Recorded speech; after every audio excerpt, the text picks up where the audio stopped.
बिस्मिल्लाहिर्रहमानिर्रहीम। अस्सलाम वालेकुम नाज़रीन, माह रमज़ान ये बरकतों और फजीलतों वाला महीना है। इस माह का अजमत का अंदाज़ा इस बात से लगाया जा सकता है कुरान मुकद्दस का नुज़ूल इसी पाक महीने में हुआ। रमज़ान अल मुबारक की फजीलत और इसके तकाज़े ये हैं कि अल्लाह ताला ने इस माह मुबारक की तरफ अपनी ख़ास निस्बत फरमाई है। अब बात कर लेते हैं, इस महीने में तकरीबन हर दूसरे शख्स को बदहज़मी और गैस का मसला होता है।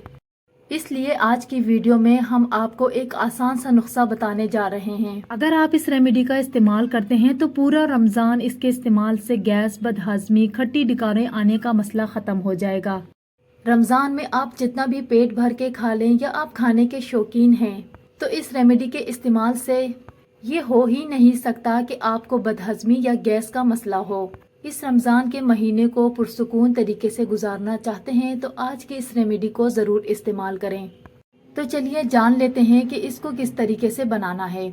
इस रेमेडी को बनाने के लिए आपको पुदीने की एक गड्डी की ज़रूरत पड़ेगी। पुदीने को डंडियों समेत आपने लेकर इसको धोकर एक पतीली में 1 जग पानी डाल लेना है और इसको चूल्हे पर रख दें। जब पानी उबल जाए तो उबलते हुए पानी में पुदीने की पूरी गड्डी डाल देनी है।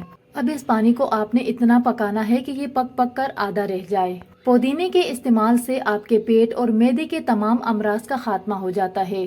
पुदीना पेट, मैदे और हाजमे के निज़ाम के लिए अक्सीर की हैसियत रखता है।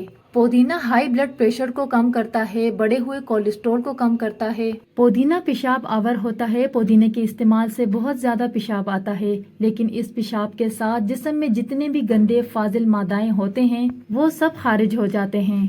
पानी उबाल कर जब आधा रह जाए तो इसको छान कर ठंडा कर लें।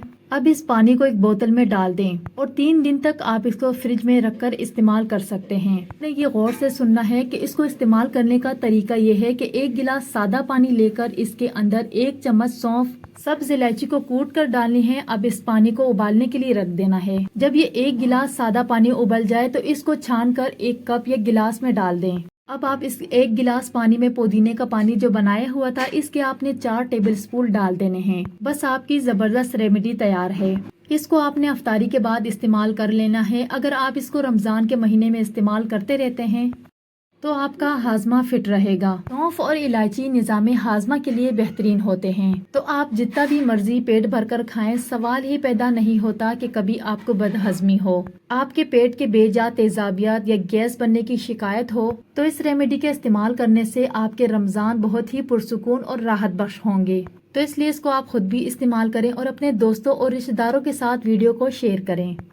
उम्मीद करती हूँ कि वीडियो आपको अच्छी लगी। वीडियो अच्छी लगी तो वीडियो को लाइक करके चैनल को सब्सक्राइब जरूर करें। अपना बहुत सारा ख्याल रखें और मुझे दुआओं में याद रखें। कल इंशाल्लाह मिलते हैं किसी नई वीडियो में। अल्लाह हाफिज।